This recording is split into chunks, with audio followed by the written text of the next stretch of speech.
मैं शाहनवाज़ अहमद ख़ान मौजूद हूँ सांसद मुरादाबाद जनाब डॉक्टर एस.टी. हसन साहब के मकान पर, यहाँ कैंप ऑफिस पर। यहाँ आज एक प्रेस कॉन्फ्रेंस थी। डॉक्टर साहब से जानकारी लेना चाहेंगे कि किस संबंध में थी। देखिए, मुरादाबाद में पिछले दिनों यहाँ के आर्टिजन्स के ऊपर एक बड़ा जुल्म हुआ है। इनकी गरीब लोगों की भट्टियाँ बंद करा दी गई, इनके ऊपर बड़े बड़े जुर्माने लगा दिए गए। ये मामला लेके मैंने पार्लियामेंट में उठाया था। पार्लियामेंट में उठाने के बाद केंद्रीय मंत्री जावड़ेकर साहब ने मुझे जवाब दिया है और उन्होंने लिखा है कि मुरादाबाद में उद्योगों को बंद करने के कोई दिशा निर्देश नहीं दिए गए थे, क्योंकि मुरादाबाद एनसीआर से बाहर है और जहाँ पे पीएनजी गैस आ रही है, चाहे वो एनसीआर है, और अगर कोई पीएनजी गैस इस्तेमाल करके उद्योग चला रहा है तो उसको भी बंद नहीं कर सकते। लेकिन यहाँ पे लोगों ने उसका नाजायज़ फ़ायदा उठा के और यहाँ के गरीबों का उत्पीड़न किया और उनकी भट्टियों को बंद किया गया, जबकि कोई सेंटर से इस बात के डायरेक्शंस नहीं आए थे। इसको लेके हमने प्रेस कॉन्फ्रेंस करी है। दूसरा हमारा मसला, डॉक्टर साहब एक मिनट, ये जो भट्टियाँ बंद हो रही हैं इसमें दो टाइप की भट्टी हैं, दो किस्म की। एक छोटी भट्टी है जिसमें 5 किलो माल गलता है, एक भट्टी जिसमें 400 किलो माल गलता है। किस भट्टी की बात हो रही है? किसी भी उद्योग को बंद करने का कोई आदेश नहीं, चाहे बड़ी हो चाहे छोटी हो। अच्छा डॉक्टर साहब, ये बताइए, इन सारे मुरादाबाद में करीब 50 सोसाइटियां हैं जो कारोबारी लोगों की हैं। जैसे अभी रमज़ान में डीएम साहब ने कॉल की थी मीटिंग, उसके अंदर लगभग 25 एसोसिएशनों ने हिस्सा लिया था। तो इन भट्टी वालों की कोई एसोसिएशन नहीं है जो जा कर के डीएम साहब से मिले या प्रशासन से मिले? शासन से मिले? इन लोगों की आर्टिजन्स की सोसाइटीज़ हैं, मिले और बराबर मेहनत इन लोगों ने करी है जी, लेकिन कोई बात सुनने वाला नहीं था। तभी तो मजबूरन मुझे पार्लियामेंट में ये मसला उठाना पड़ा और उसका जवाब आज सामने आ गया जी। सोसाइटीज़ अपना काम कर रही हैं और भरपूर काम कर रही हैं जी। नहीं, वो तो आर्टिज़न की भट्टी है सर। मैं भट्टी, वो आर्टिज़न की सोसाइटी है, मैं भट्टी वालों की बात कर रहा हूँ, क्योंकि मैंने भी देखा है घूम फिर कर। भट्टी वाले भी तो आर्टिजन्स ही हैं। नहीं, वो भट्टी वाले तो आर्टिजन नहीं है। यहाँ तो कई किस्म के लोग हैं, मेरी जानकारी है ऐसी, इसलिए मैंने आपसे ये बात जानकारी लेनी चाहिए। इसके बारे में मुझे पता नहीं, थोड़ा सा जानकारी की ज़रूरत है, क्योंकि जिसमें 400 किलो माल गलता है वो सब 25 लाख से 50 लाख 1 करोड़ के लोग हैं, और आर्टिजन जो होते हैं वो 4 किलो माल गलाते हैं। उनकी हैसियत सिर्फ 500 रुपये की होती है, जो 500 रुपये रिस्क कमाते हैं। तो वो जो भी बना रहा है, जो भी भट्टी से अपना कोई कारोबार कर रहा है, उसको बिला वजह बंद करने की कोई डीएम साहब ने आश्वासन दिया था कि छोटी भट्टियों को बंद नहीं किया जाएगा, कार्रवाई केवल बड़ी भट्टियों पर होगी। डीएम साहब की बात सुनी किसने? प्रदूषण विभाग ने तो सुनी नहीं, उसके बाद भी भट्टियाँ बंद होती नहीं जी। तो अभी हाल फिलहाल में कोई भट्टी बंद हुई है सर क्या?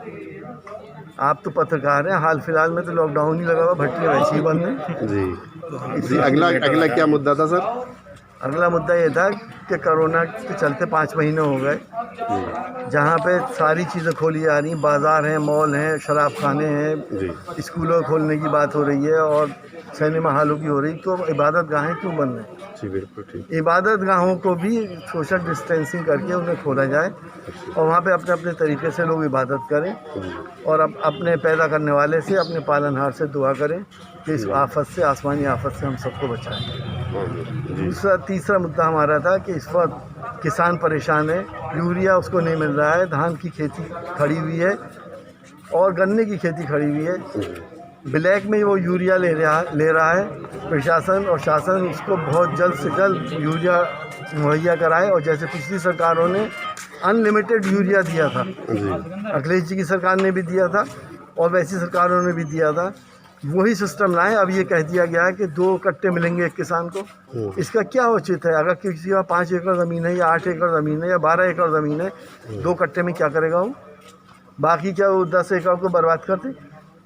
तो इसमें सर कोटा सिस्टम नहीं होता? मान लीजिए किसी की 1 एकड़ जगह है, जैसे आपने कहा किसी की 8 एकड़ है, तो इसमें कोई लाइसेंस? ऐसा कोई कोटा सिस्टम नहीं है। या ये मुसीबत तो इसी बार हुई, वरना आसानी से खाद मिलता था जी, सारी सरकारों में मिलता था।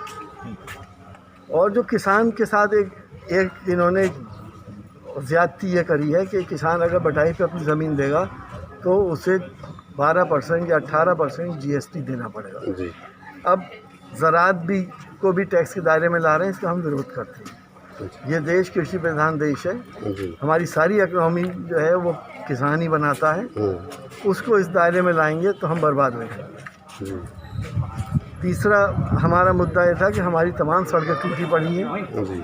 हम स्मार्ट सिटी में रह रहे हैं। हम्म। इस सड़कों की जल्द से जल्द मरम्मत कराई जाए, नई सड़कें बनवाई जाएं। लोगों को चलने फिरने में परेशानी है, लोग थ्री व्हीलर से गिर रहे हैं। इसको जल्द से जल्द रिपेयर करा के और शहर को एक अच्छा माहौल दें। सर नगर निगम तो बहुत काम कर रहा है, पूरे शहर में करीब 300 लाइटें लगा दी हैं उन्होंने। लाइट 1 लाख रुपए की लाइट है, 300 लाइटें लगा दी हैं। काम तो बहुत कर रहा है वो। आपको क्या शिकायत है? देखिए लाइटों से लाइटें इस जगह रुकावट नहीं है। आदमी गिर कहाँ रहा है, ठोकर कहाँ खा रहा है, उसकी रिक्शा कहाँ पलट रही है, जी। उसको कहाँ तकलीफ़ है, वो पहले देखी जाए। लाइटें तो हमेशा लगती आई हैं और लगती रहेंगी। अब वो कितने की कौन सी लाइट लगी इसके बारे में तो मुझे कुछ नहीं मालूम, जी। लेकिन इस वक्त सड़कों के हाल बहुत बुरे हैं। नहीं, 500 रुपये की लाइट हटा करके 1 लाख रुपए वाली लाइट लगाई जा रही है, तो इससे तो शहर चमक जाएगा ना, अच्छा दूर से दिखाई देगा ऊपर आसमान से ही। अब अगर 1 लाख रुपए की लाइट है ये और अच्छी लाइट है, इसके बारे में मैं क्या कह सकता हूँ। ये तो आप ही लोग खुद पत्रकार हैं, इसका पता निकालेंगे। थैंक यू सर, बहुत बहुत शुक्रिया।